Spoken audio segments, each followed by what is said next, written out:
استثمرت قبل كده في فرانشايز بعد كده لقيت نفسك مش عارف تفتح او في مشاكل عندك عشان تعمل افتتاح؟ كل دوت عشان ما اتفرجتش على الحلقه دي احنا النهارده هنتكلم فيها عن التراخيص والقوانين اللي تحمي حقك كمستثمر مع اي فرانشايز وتديك اريحيه وانت بتبدا البيزنس بتاعك مع اي فرانشايز في اوروبا. تابعني في الحلقه دي عشان هنقول كلام هيوفر عليك الاف اليوروهات، وخاصه بنهايه الحلقه هقول لكم على نصيحه هتوفر عليكم الاف اليوروهات. تابعني دكتور ايميجريشن، وما تنساش تعمل لايك وشير وسبسكرايب للحلقه عشان يوصلك كل جديد. النوع الثاني وهو الفرانشايز اجريمنت او اتفاق الفرانشايز، الاتفاق اللي ما بين حضرتك كفرانشايزي او كشركه حضرتك كفرانشايزي وما بين صاحب العلامه التجاريه او الفرانشايزر. والاتفاق دوت بيبقى موجود حسب الاتفاق اللي ما بينكم وبيختلف حسب دوله للتانيه، ولكن لازم تتاكد ان الفرانشايز اللي انت بتتعاقد معاه يكون مسجل العلامه التجاريه بتاعته كتريد مارك، لان هو لو مش مسجلها واتقلدت في المستقبل انت هتبقى متضرر. طيب خلينا نخش على مقارنه سريعه ما بين الدول. فرنسا مثلا من اصعب الدول اللي حضرتك هتعمل فيها بيزنس فرانشايز، لان القوانين هناك قديمه وما اتحدثتش بقى لها فتره كبيره جدا، ففي بيروقراطيه كبيره جدا علشان تفتح شركه وتفتح حساب بنكي وبعد كده تتعاقد مع فرانشايز. المانيا ممكن تكون اسهل شويه، ما عندهاش قانون خاص بالفرانشايز ولكن عندها قوانين تجاريه، والقوانين اسهل الى حد ما، ولكن لا زالت في قيود كبيره في التعاقد او نظام الفرانشايز، وبيطلب من الفرانشايزر اوراق كتير جدا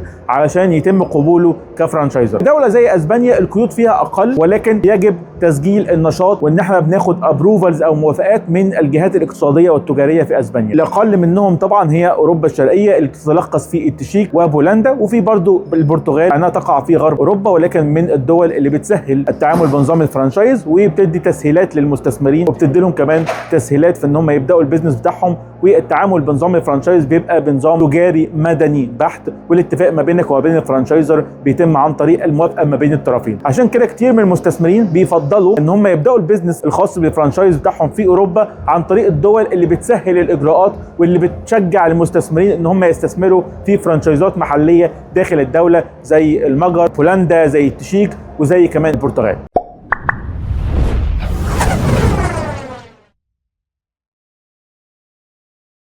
الحاجة الثالثة لازم تسأل نفسك سؤال: هل المجال ده سهل الإدارة؟ بمعنى إن في بعض الكافيهات أو المطاعم بتبقى صعبة في الإدارة، في مثلا حاجات زي التجميل والبادي سليمنج سهلة في الإدارة، فهل حضرتك عندك الوقت الكافي إن أنت تتابع حتى لو جزئي؟ هل حضرتك عندك الوقت الكافي إن أنت تدي جزء ولو بسيط من وقتك علشان تدير أو تتابع اللي بيديروا، ولا أنت عايز حاجة سهلة وبسيطة وأقل في التكلفة وأقل في الإدارة؟ السؤال الرابع ودوت مهم جدا، وهو هل البيزنس بتاع حضرتك دوت بيزنس موسمي زي مثلا البرتغال بيزنس خدمات السياحية بيزنس موسمي بيشتغل كويس جدا جدا جدا في فترات الصيف وبعد كده يرجع يبقى ضعيف جدا في فترات الشتاء؟ او مثلا بيزنس الفود تراكس مثلا في برلين او الفود تراكس في وارسو بيبقى بيزنس موسمي بيشتغل في الصيف في الحدائق والمنتزهات وبعد كده بيقفل في الشتاء لما ينزل التليج في كل حته، فبيضطروا ان هم هيقفلوا الفود تراك. طيب ايه هي الاوراق والتراخيص اللي انت لازم تاخد بالك منها وتكون موجوده معاك عشان تبدا فرانشايز في اوروبا من البدايه؟ اول حاجه لازم يكون عندك ترخيص تجاري، يعني يكون عندك شركه او سجل تجاري في البلد اللي حضرتك هتعمل فيه البيزنس، ولازم طبعا يبقى فيه النشاط اللي حضرتك عايز تعمله. ولو في مثلا اي تراخيص اخرى متعلقه بالنشاط التجاري زي مثلا لو حضرتك حابب تفتح مطعم فاكيد هيبقى فيه ترخيص خاص بالامانه والسلامه، او ترخيص خاص بالنظافه، حاجه تعليميه فاكيد هيبقى فيه موافقه من الجهات التعليميه المعتمده في البلد دي. ده اول نوع من الاوراق او الدوكيومنتس اللي انت بتحتاجها.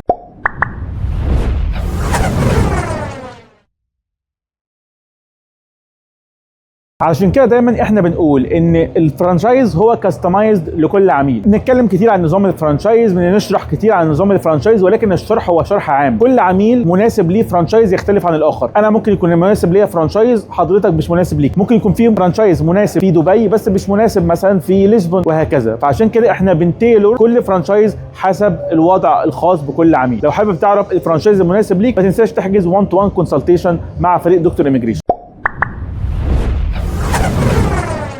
خليني اقول لكم لو انا حابب اختار الفرانشايز المناسب ليا لازم اسال نفسي 4 اسئله مهمه جدا. السؤال الاول: هل انا حابب مجال الفرانشايز ده؟ هل انا مبسوط بمجال الفرانشايز دوت ومناسب لشخصيتي وبالتالي معايا البادجت بتاعته؟ فلازم اولا تكون بتحب المجال ومعاك البادجت الخاصه بيه. السؤال الثاني لازم تسال نفسك سؤال: هل المجال ده مطلوب في بلده؟ وممكن طبعا تعرف الترندز الموجوده من خلال جوجل ترند. وهنا نرجع لنقطه مهمه جدا اتكلمنا فيها كتير مع كتير من الفرانشايزر، ويمكن هتلاقوا على القناه هنا وعلى السوشيال ميديا هتلاقوا حلقات كتيره بنتكلم فيها مع فرانشايزرز من دول مختلفه، ودايما بياكدوا على النقطه دي. حضرتك كمستثمر اعمل الهوم ورك بتاعك بان انت تبحث عن المجالات الاكثر ترندي في الدوله اللي انت عايز تستثمر فيها، لا تعتمد على الفرانشايز 100%. طيب خلينا نخش على مقارنه سريعه ما بين الدول. فرنسا مثلا من اصعب الدول اللي حضرتك هتعمل فيها بيزنس فرانشايز، لان القوانين هناك قديمه وما اتحدثتش بقى لها فتره كبيره جدا، ففي بيروقراطيه كبيره جدا علشان تفتح شركه وتفتح حساب بنكي وبعد كده تتعاقد مع فرانشايز. المانيا ممكن تكون اسهل شويه، ما عندهاش قانون خاص بالفرانشايز ولكن عندها قوانين تجاريه، والقوانين اسهل الى حد ما، ولكن لا زالت في قيود كبيره في التعاقد او نظام الفرانشايز، وبيطلب من الفرانشايزر اوراق كتير جدا علشان يتم قبوله كفرانشايزر. دوله زي اسبانيا القيود فيها اقل، ولكن يجب تسجيل النشاط وان احنا بناخد ابروفلز او موافقات من الجهات الاقتصاديه والتجاريه في اسبانيا. الاقل منهم طبعا هي اوروبا الشرقيه اللي تتلخص في التشيك وبولندا، وفي برضو البرتغال انها تقع في غرب اوروبا، ولكن من الدول اللي بتسهل التعامل بنظام الفرانشايز وبتدي تسهيلات للمستثمرين، وبتدي لهم كمان تسهيلات في ان هم يبداوا البيزنس بتاعهم. والتعامل بنظام الفرانشايز بيبقى بنظام تجاري مدني بحت، والاتفاق ما بينك وما بين الفرانشايزر بيتم عن طريق الموافقه ما بين الطرفين. عشان كده كتير من المستثمرين بيفضلوا ان هم يبداوا البيزنس الخاص بالفرانشايز بتاعهم في اوروبا عن طريق الدول اللي بتسهل الاجراءات واللي بتشجع المستثمرين ان هم يستثمروا في فرانشايزات محليه داخل الدوله، زي المجر، بولندا، زي التشيك، وزي كمان البرتغال.